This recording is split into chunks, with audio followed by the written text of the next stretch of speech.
who are we speaking with? It's someone a good number of us know, and he's written a book announcing the release of his memoir, How Depression Saved My Life. Now, we know, I have seen the book, yellow covered, announced in March this year, tells an extraordinary story of pain, purpose, and transformation, traces 10 years of his life from the dizzying professional highs of running major presidential campaigns to the depths of depression, and finally to building one of Africa's most influential storytelling platforms. Please welcome Chude, Jideonwo, media entrepreneur and host with Chude. Thanks for joining us this morning. Thank you for having me. Okay, so first of all, how does the interviewer feel to be interviewed? This year it has taken some getting used to. But you know, I think I'm getting in the groove of it now. Right. Yeah. But really, how does it feel? Right. It feels uncomfortable. It felt uncomfortable at first. It will dig it out of you. You know, I know that you've put a lot in the memoir and you don't want to let too much out so we can get the memoir and actually sit down and read. Yes. Some of us we don't like reading, so we'll wait for the movie version. Yes. But, okay, you have just confirmed that there's going to be a movie. Yes, actually, there's a video book coming out. Oh, really? Oh, it's a video book. Okay, Yes. Okay, great. So tell us this story in brief, in a way that people who may be dancing around the same highs and lows can begin to take caution. Yeah. Right. I think in summary, it's about the fact that no matter how good things are on an objective level, on a material level, money, fame, you know, marriage, titles, position, that if we don't take care of our hearts and our minds, our emotions, our mental health, like the kids call it today, our spiritual health, that all of those things are not enough to make us happy. That's the first summary of the book. So it uses my life story over a 10-year period to show how everything can objectively be going well. You know, people can be admiring you, envying you, wanting to be like you. Your Instagram page can be brilliant, beautiful, colorful, and your private emotional life is falling apart. That's the first thing. The second thing is about adversity. We grew up in a culture that misinterprets adversity. When somebody says, I always joke that one of the famous songs written by one of my mentors, Jideonwo, you know, it says, the original song says, no matter what I face, when trouble comes my way, Nigerians refuse that. Nigerians changed it to whatever. When blessings come my way. Oh, really? Yes. But the original song was to say, look, even if you are in trouble, you can trust in God. So the way we react because troubles will come. That's I say to people, I say, if you're a Christian, then Jesus, who you follow, made it a promise. He said, in this life you will have trouble. So you cannot reject it in Jesus' name, because the person you are rejecting it in his name said it will come. That's word. Word. So it's that way. It's like, but what do you do when trouble comes? How do you hold yourself? He's not even going to, I'm sorry to, he's not even going to take you out of the trouble. No. I will be with you in the fire, yes. In that trouble, yes. I will be there. So how do you keep your calm? How do you ensure that you don't make bad things worse by the way you react to them? How do you react to them in a way that doesn't destroy and shatter your spirit? That's the second thing that the book is trying to teach. How? Okay. It's a high to be part of a presidential campaign. Yeah, 3 at the time, actually. 3 campaigns. Yes. It's a high. Yeah. Gosh. Which one? Which one is better than? I've never tried cocaine or any of those things, but it's quite a high to be part of something and everyone is seeing your principle. It's quite a high. Did you see any other thing at that time other than the high? That's a very great question. Did I see it? I think yes. I think 2 things can happen at the same time. I share in the book that I described my December 2014. December 2014, I was 29. And I'd written my book then, I read The Turning Point Generation. And in December, on Friday, I was in Denmark speaking at an event keynote speech for writers. On Saturday, I was at TEDx Houston with Kemi Badenoch and others speaking. On Sunday, I was at the Future of West Africa, which I'm a co-founder of, and I was on stage giving my founder's speech. And in the hall were General Muhammadu Buhari, 4 governors, Asha, Dibanji, Emi Alade. So I paint a picture of how high profile that weekend was. 2 days after, I checked into a hotel in Lagos because I was deeply sad.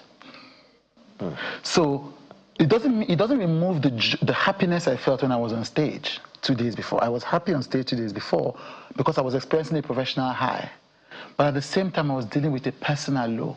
And those two things can coexist at the same time. So how does that happen? What? Because prove me wrong, yes. but I think there has to be a trigger for every such experience. Yes. What triggered? I can tell what triggers the high. Yes. But what is it that could bring that such a deep depth of low? Well, two things broadly. One was I was working so hard that I wasn't spending any time with my spirit, by which I mean there was no breaks. There was no spending time with family.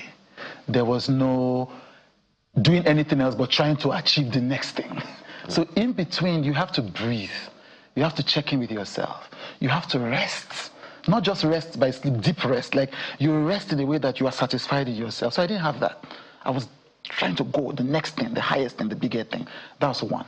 On the second hand, and people have to read the book to see this, I was going through an emotional trouble that was triggered by my childhood.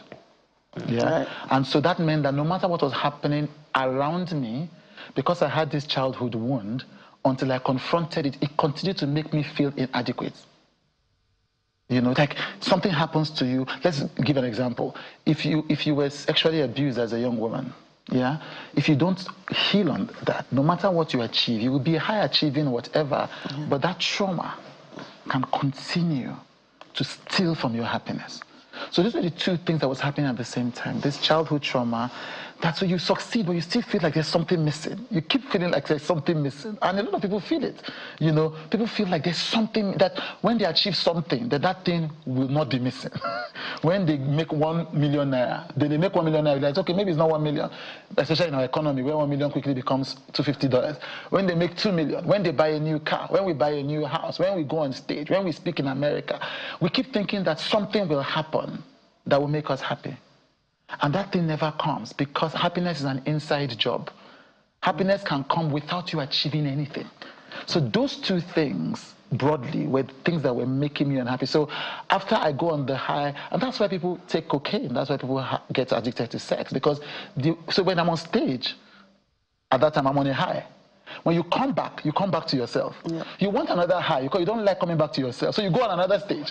That's why people are addicted to social media. You post one controversy, you are trending on the blogs, you get a high, you're in the middle of conversation. You go back home, you are lonely. You want some action again, you go out. It's that cycle that many of us are on. That's why I wake up in the morning and the first thing we pick is our phone. Right.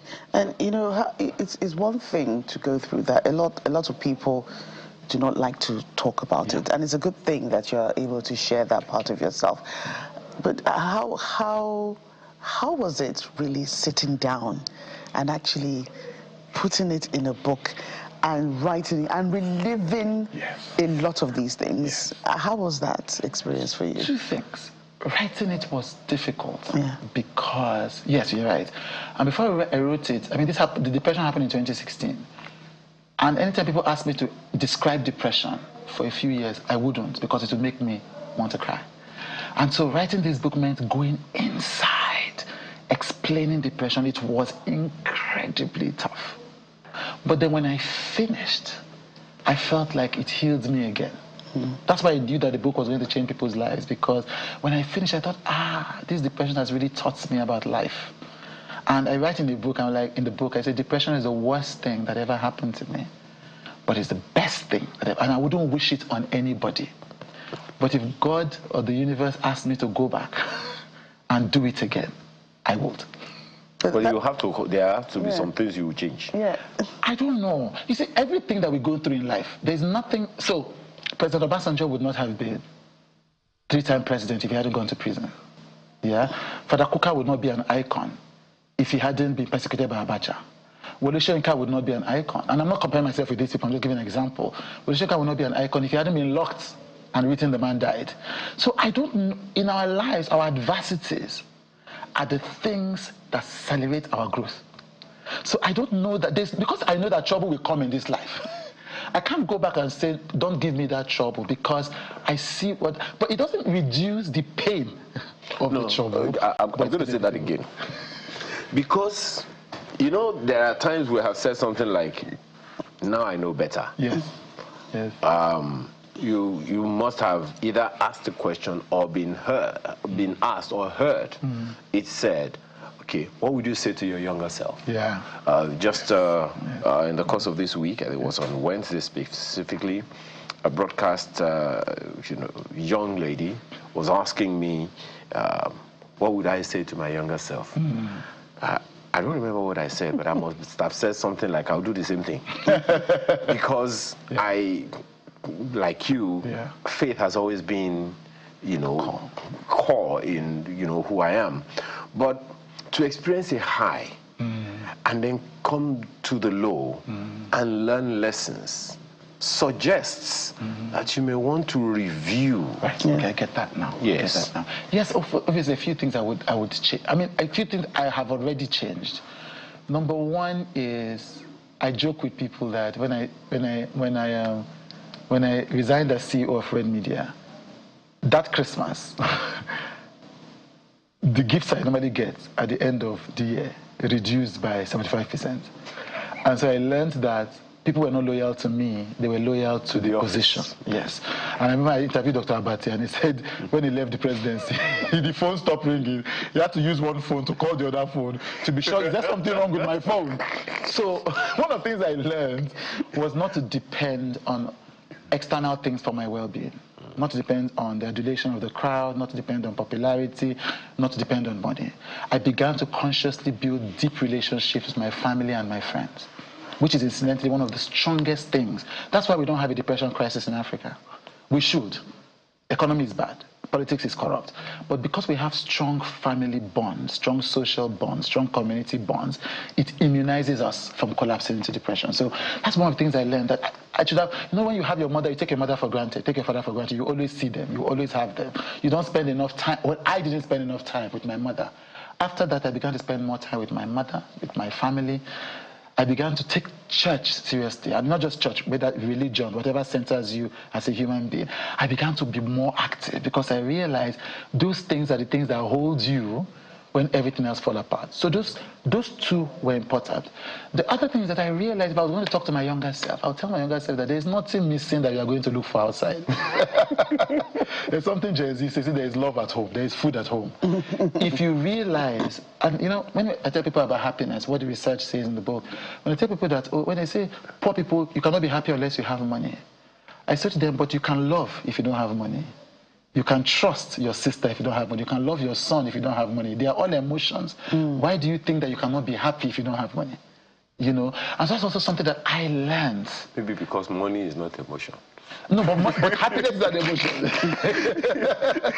So we always tie the wrong. So I learned that that happiness I was looking for was already available to me in the moment. Well, you also know that today, we'll come to, some of the things that helped you. You talked about therapy, faith, and storytelling. But you know that today's young are still inundated by the same things that you escaped. Yes. I use the word escape. Yeah. They're still inundated with the visuals that it gives, the highs, that it gives. Is there a path back for them before they get to where you got? Yes, thank you for that question. I feel so sorry for young people today. I feel because it's not their fault. Like they were born into social media. It's not their fault. They don't understand how damaging social media is. They don't. When you look at the research about unhappiness and depression, Australia just banned, I hear, social media for its young people, and it is too late. 16 years and 16 years and above, because for about 10 to 15 years, we've known that social media and the excessive use of technology is behind the increase in teenage suicides globally. is behind the increase in anxiety and depression for young girls under 20. We've known for years. The research has been conclusive on that. But to say people, governments and institutions and individuals didn't know how to navigate it. Because what it does is, so there's a research that was done by the London School of Economics in 1990. So what led to the increase in unhappiness in a 10-year period? Say social comparison. And this is how they explained it.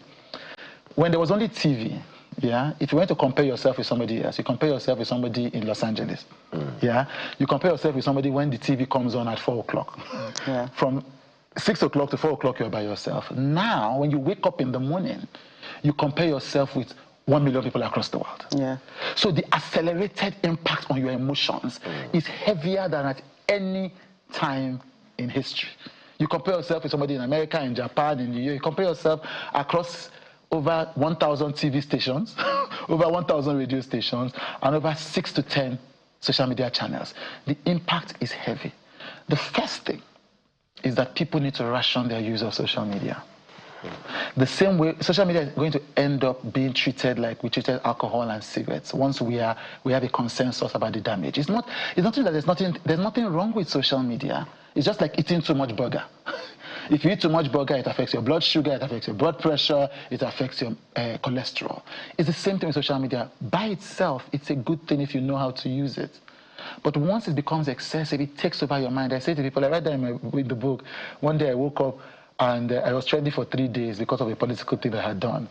And I was so foolish then that when I wake up in the morning, the first thing I would do is to pick up my phone before I have prayed, before I have checked in on myself, before I have even just what is happening in the world. So our first thing is we need to drastically discipline our use of social media because it's the #1 trigger of social comparison and ultimately unhappiness. The second thing is that we need to spend more time doing the things that feed our mental and emotional health. So I tell them to do something called, I do a joy retreat every year for people and teach them some of these things.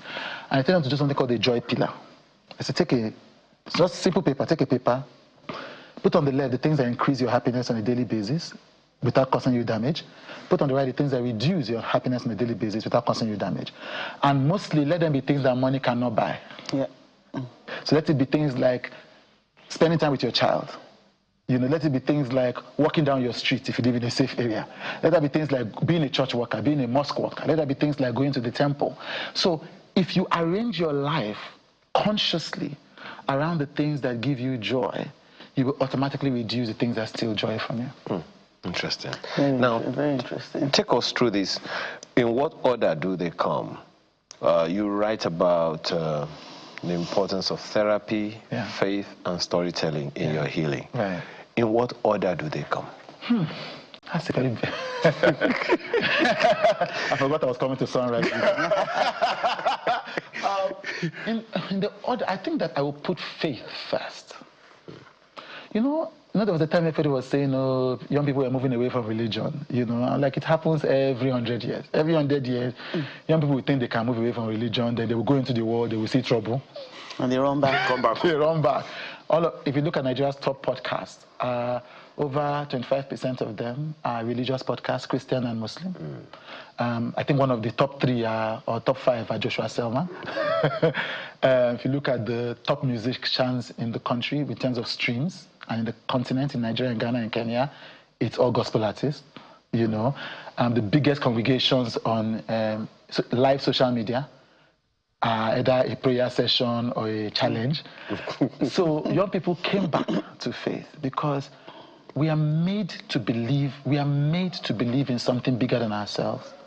And there's a mystic in India called Sadhguru, and he says there's something about the human spirit. I always tell people, I told my retreat people this December, I said, has any of you ever gone in front of an ocean and not felt something? Like you're standing in front of the ocean, you feel peace, you feel awe, you feel like, oh, this world is so big. I'm like, that thing is our spirit. That is something that we cannot describe, that was put in us. Like, it happens, I say when you wake up in the morning, many of us, when we wake up in the morning, usually, we are happy. Then we remember our problems. When thought comes, before the thought comes in, there's a space of peace. Yeah. I said, that place is your spirit. This is not anything religious, it's just a fact. Check it in your life. And I said, that thing has to be fed. That thing that brings happiness organically into your life, you have to feed it. And that's it. It's not physical, it's not material. You cannot hold it with your hands. Possibly that's why they say don't go to bed angry, or don't go to bed with unresolved issues. Yes. You know, so that you wake up free. Yes. Your mind is free. Absolutely. Yeah. So I think that's where faith is. And I differentiate faith from religion. I say religion enables faith, but faith is a belief in something holding us that is beyond what we can see. If anybody is in touch with that constantly, it often brings automatic joy. Then therapy is not necessary. What therapy does is help us do the self-work we are supposed to do to find joy. So what the therapist does is help you look at your life and audit your life and say, what are the things making me unhappy? Where did they come from? What can I do about it? That's what therapy is. So if you are able to do that work for yourself, if you are not so disabled emotionally that you can do that work for yourself, then you don't need therapy. I did therapy because at the time I didn't know any of these things that I know now. And so the therapist was a professional who helped me. And then after a few months, she said to me, it doesn't happen for most people, that I could continue the journey by myself. So that's what therapy did. But faith and how storytelling happened was that many of the things that helped me, and that's why my show started, were videos that I was just watching on YouTube about depression, about unhappiness, about does money make you happy, why is success not making me happy. And I stumbled upon a lot of videos from Oprah, you know, and especially on Oprah Super Soul Sunday, which is a spiritual show that strengthened my spirit. So I say to people, there's so many free resources available on Substack, on Medium, on TV, on YouTube. Stop consuming the useless things. There's so much. Especially now, you check what the top searches in Nigeria today. Not one person is searching employment opportunity or credit with Nigeria or anything, or mortgage opportunities. We're searching for. Let me not even go there. Well, what does this book look like? Just so that the person watching. Right. Okay, so which camera should I face it? No, just hold it like that. So this is it. It's How Depression Saved My Life. Is a memoir. It tells the story of, and then my dear friend, Professor Laurie Santos, they call her the Professor of Happiness at Yale, says this book will help you find your path to purpose. So it's a memoir. It tells the story of my life from 2014 to 2024. Wow. And then the depression that happened in 2016. And that ultimately led me to start my show with Chude in 2020. Well, I know that you'll be able to see this this particular conversation again on YouTube after it. But thank you so much. Good use of social media. Good use of social media. Thank you very much for your time. Thank you for having me. Coming to Sunrise is always a homecoming. And I'm always so grateful to Chairman, Mr. John Momo, for just being one of my greatest cheerleaders in my life from when I was 19 till date. And then everybody here has been so supportive.